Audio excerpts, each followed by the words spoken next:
Just a small example how IT guys are not, I would say, most social intelligent people in this world.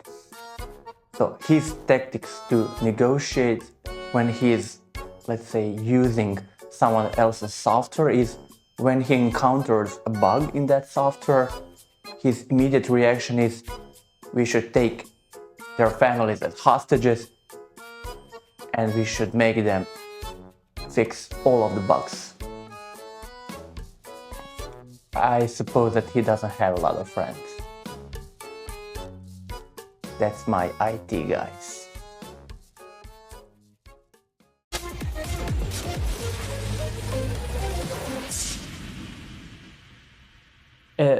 I said it 5 times, I will say it 6 times.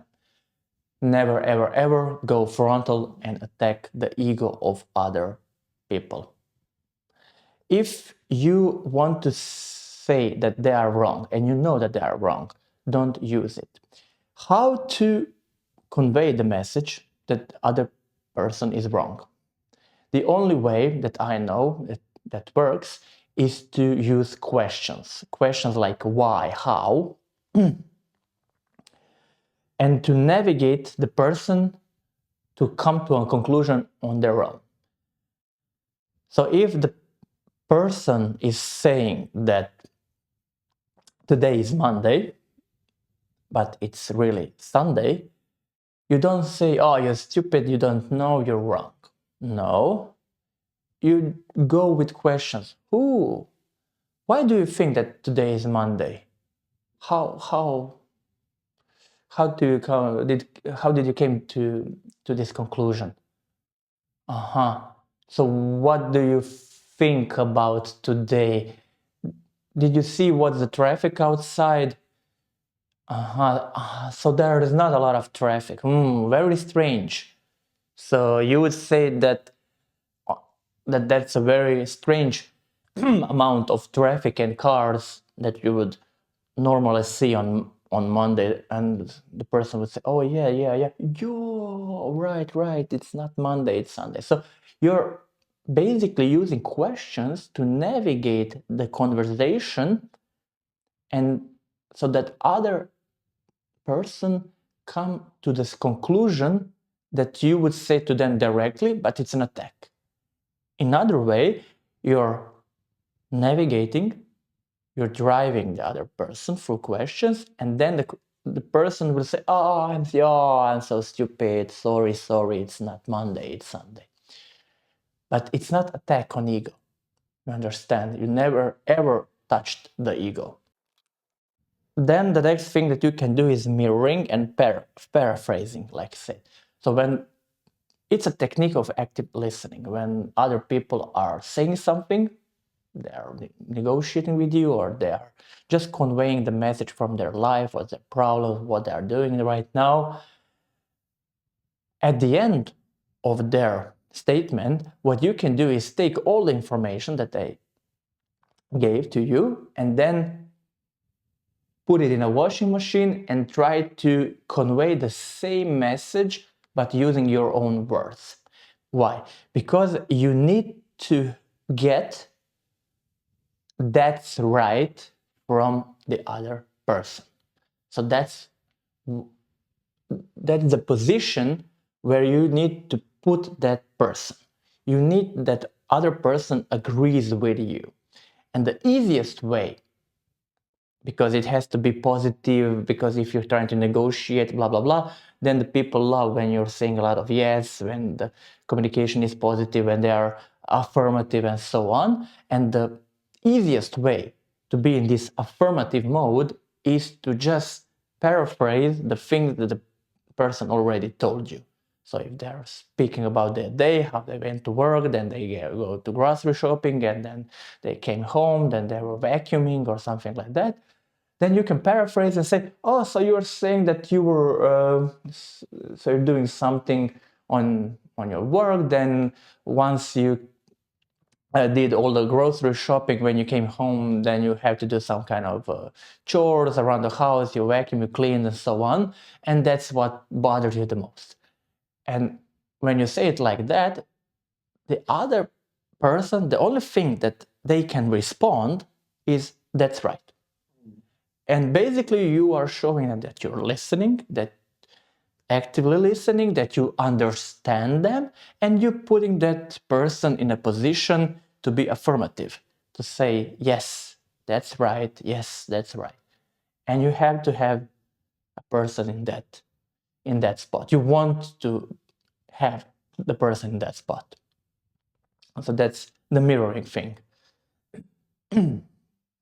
Then if you have done something bad and the other person has something that it can focus, it can indicate, it can, I don't know, resent you, it can make you a problem when you're speaking to other person, because it can bring this thing up and it can undermine your all negotiating efforts. Then what you can do is to come out with that problem immediately at the beginning of your, I don't know, your process. Let's say you're going to your boss and try to get a pay raise, but you know that you didn't deliver something on time on the last project because you were late, you made some kind of bad estimate.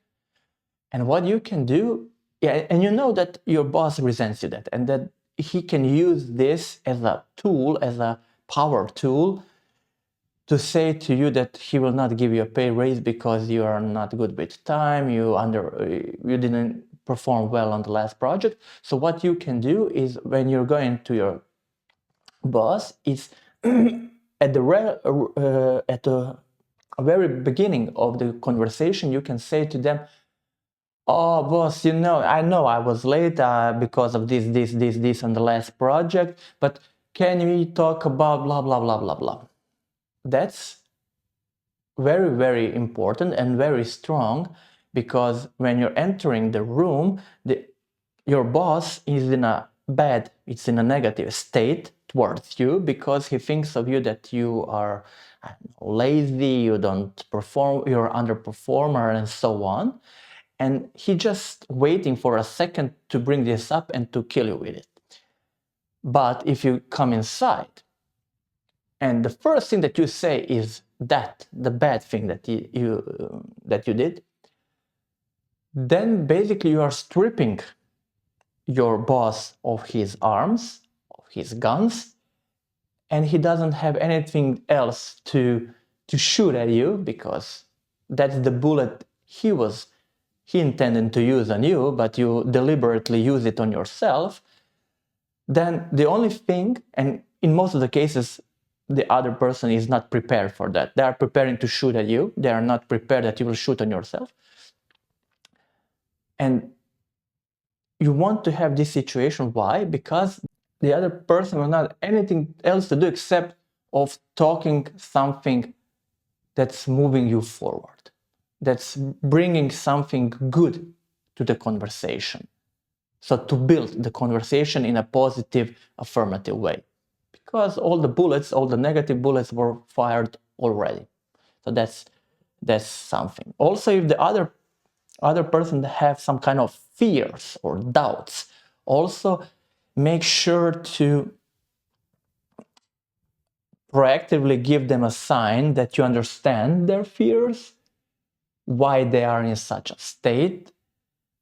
Give some pause, don't rush it. Pause so the other person can soak it in.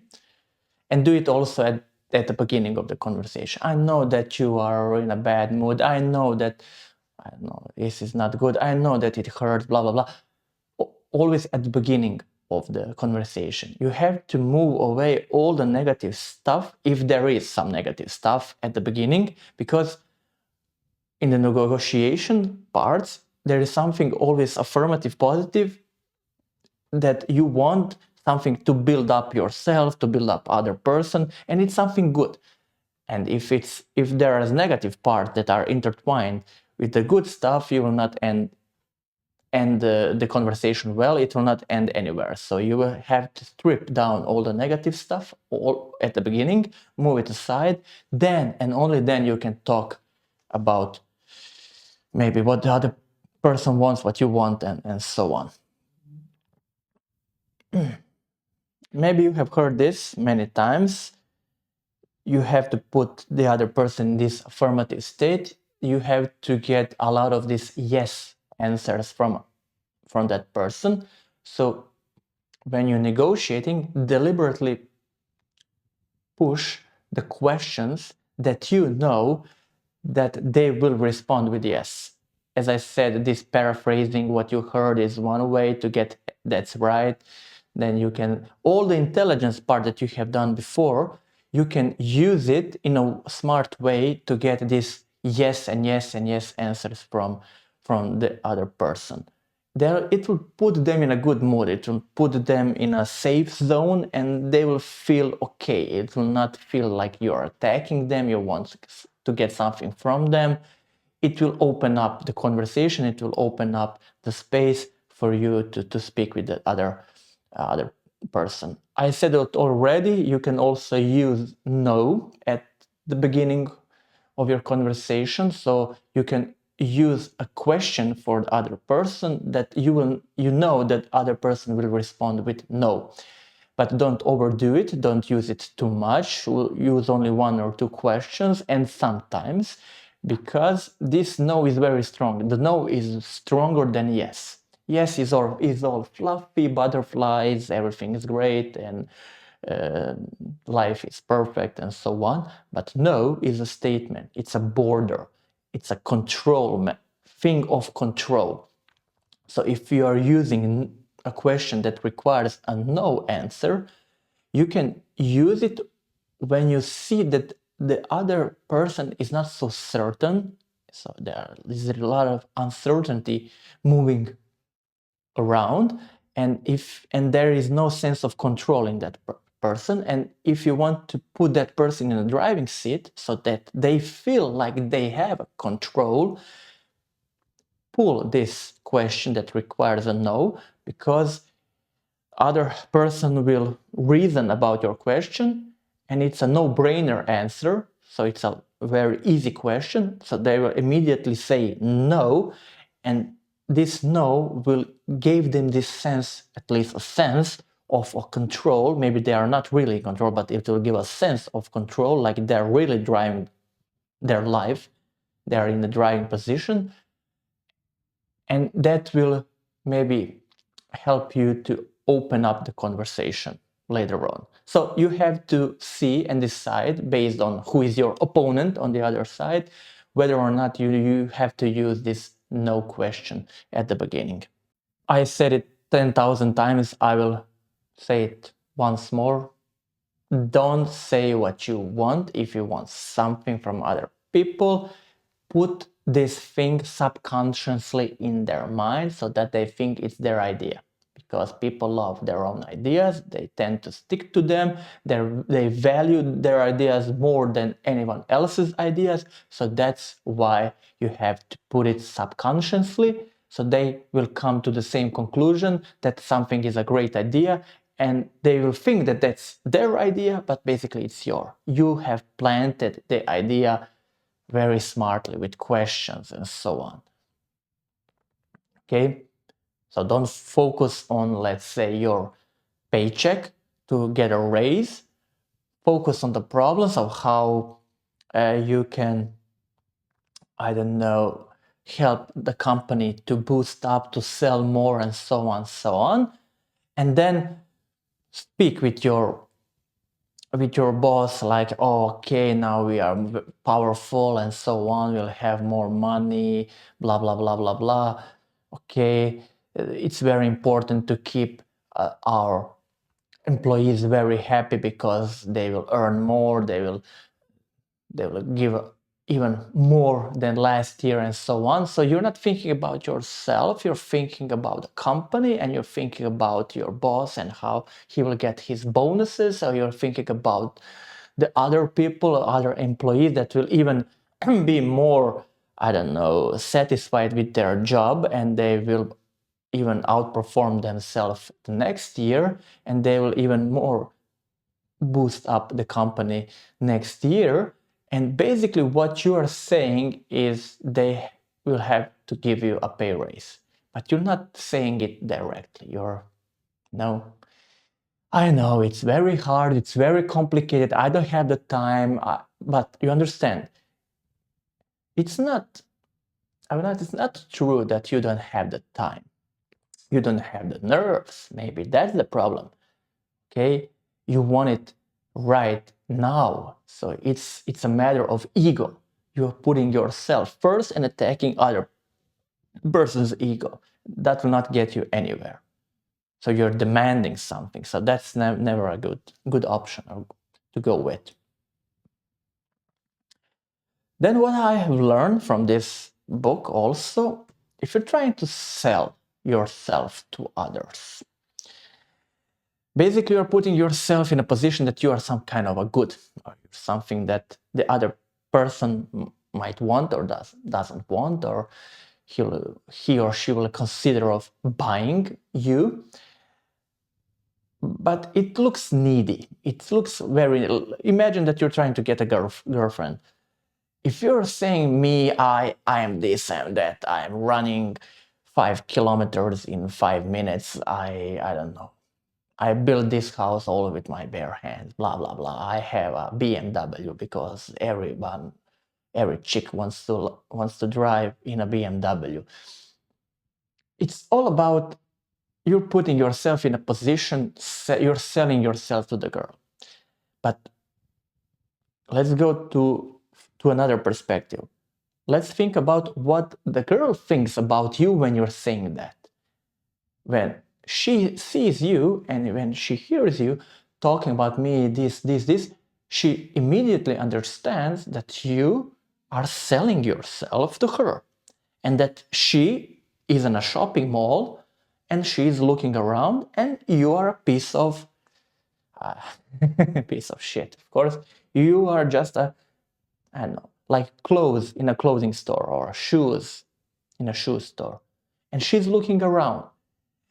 And when she realizes that she is in a shopping mall, she will go around and she will try to get different boys and what they have to offer.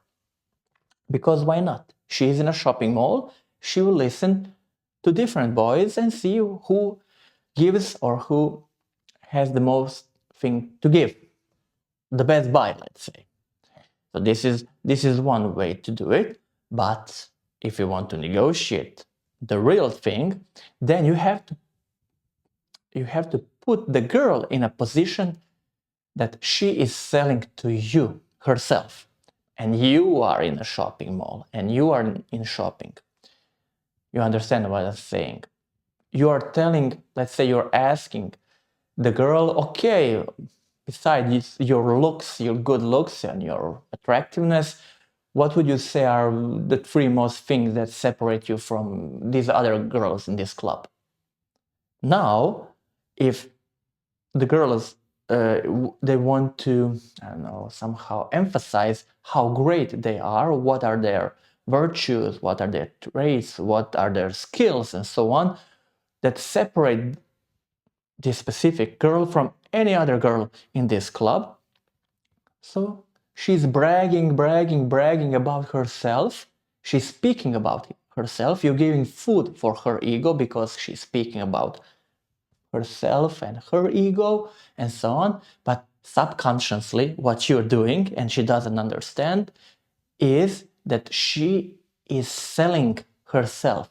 So you don't even have to sell yourself to her. She is already selling herself to you. The only thing that you need to do is to navigate this conversation, to continue with those kind of questions where she will sell, trying to sell herself, how great she is, how she's better than someone else. And then at the end, it's up to you, because you are in shopping, to say, yes, you want that girl or not. So guys, trick for you. Negotiating is something, when you're negotiating, is something where it has to be 1 or 0. What I mean by that is you have a goal to reach, and maybe other person has also a goal to reach within this negotiating process. Don't settle with half, don't settle with some kind of compromise. Compromises are never good, never good. They show weakness, they show that you're not interested enough, they show that you're not prepared, basically, that you're not a good person for that, and maybe you're not the best choice for some reward or something that the other person has to give to you. So that's why if you have a goal and you set up a goal to reach, never deviate from this goal. It's all or nothing. And that's how you should negotiate. You should figure it out when's the best time to ask what you want, or you will have to maybe wait a certain time to get what you want, but don't settle for less. Okay? And because it's weak. No one likes weak people. Then I know that a lot of you are impatient. You want everything to be done immediately. As I said, some things that you want in life, they take time, a lot of time, and you have to have a control of that time. But also, for some things, there are time restrictions. So you have to make some kind of conclusion in a timely manner. So there is a deadline.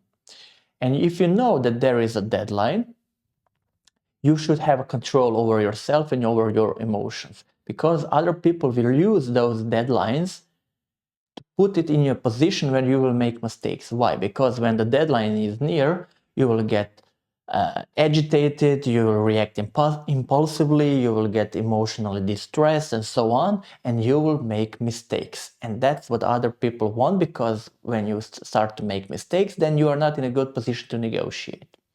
That's why when even the deadline is close, you have to have control and be stable. So have a poker face and don't reveal anything that it bothers you and it stresses you out.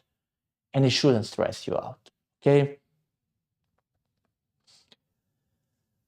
In all of your negotiations, as I said, something that other people want, something that you want, and you have to see how you will get what you want for yourself by trying to fix other person's problem or give them what they want. Also, try to do it in a way and try to navigate the conversation in a way that you have a win-win situation. Let's say that's a specific case where you cannot help the other person and you cannot give anything that they need.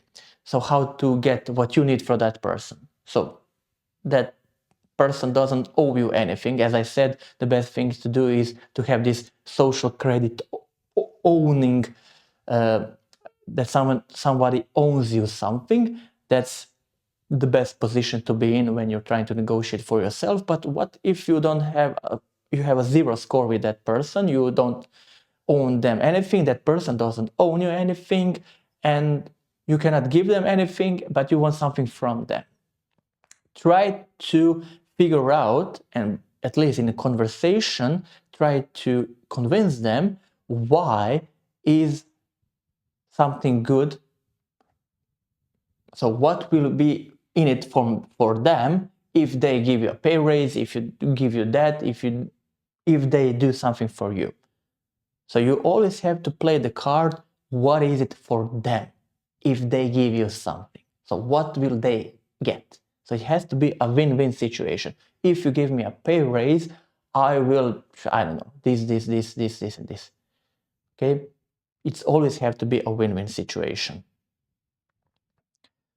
This is something that's very interesting that I found out from this book. If you're trying to negotiate and it has to do something with numbers, like your paycheck or something like that, should always revolve around odd numbers, like 1, 3, 5, 7.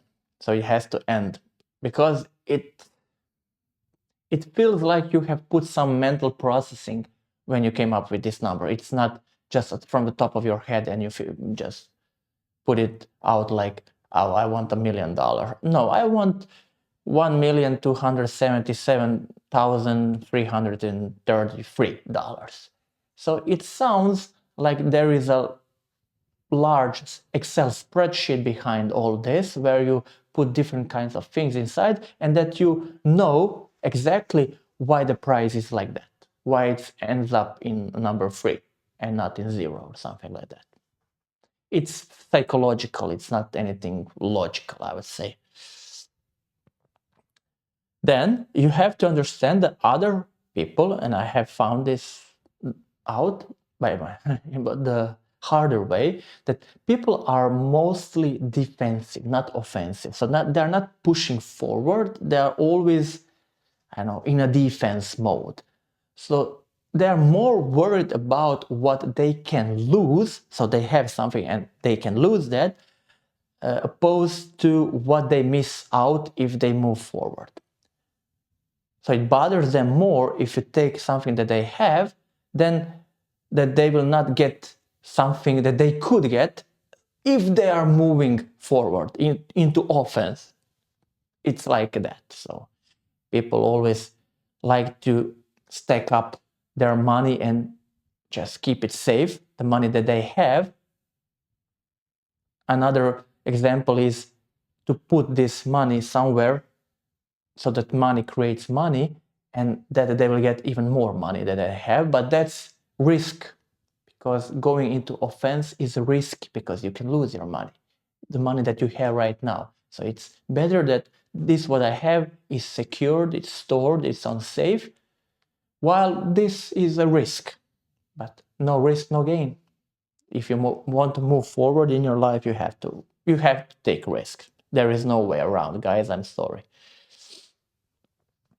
I said to you, talk more about other people, avoid short answers. So give them opportunity to talk more elaborately about themselves, to use complex sentences, not only yes, no, yes, no. This conversation will not end up well. It will not put you in a position where you want to be. Also, we are closing to the end. One big advice, and I am using it very, very often, every day I would say, bite your tongue and shut the fuck up.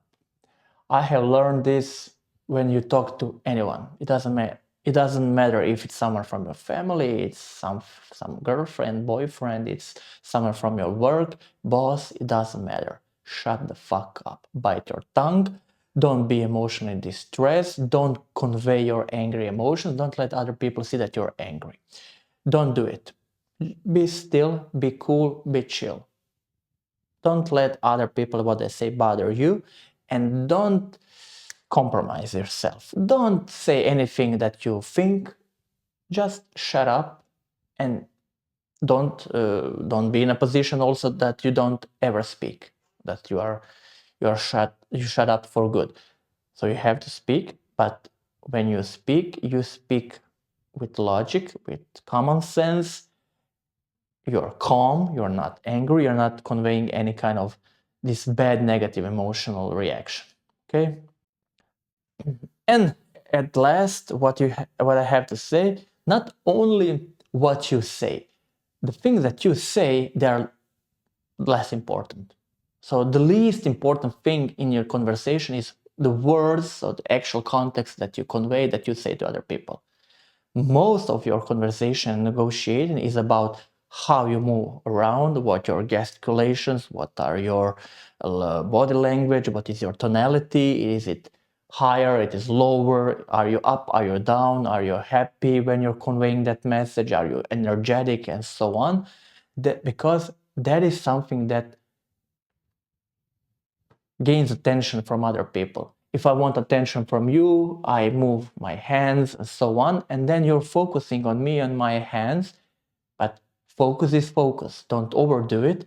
You have to know how to use this focus, and you have to know how to use your proper body language. If you're not using any kind of body language and you're just speaking like this, blah, blah, blah, blah, blah, blah.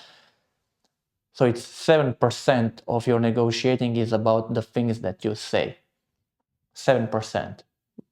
You will not end up anywhere with 7%. You need at least 60-70%. And 60-70%, it's all about body language, gesticulation, interpretation, tonality, la la la la la. So it's something that you don't say. that has more power than what you say. So that's why if you have to negotiate, always do it face to face. Always do it in person. Don't use Teams, don't use phone calls. Phone calls are for little things that are no-brainer, like, hey dear, would you grab some milk from the store while you're on your way home? So that's a no-brainer because it's a simple task. We don't have milk, buy milk.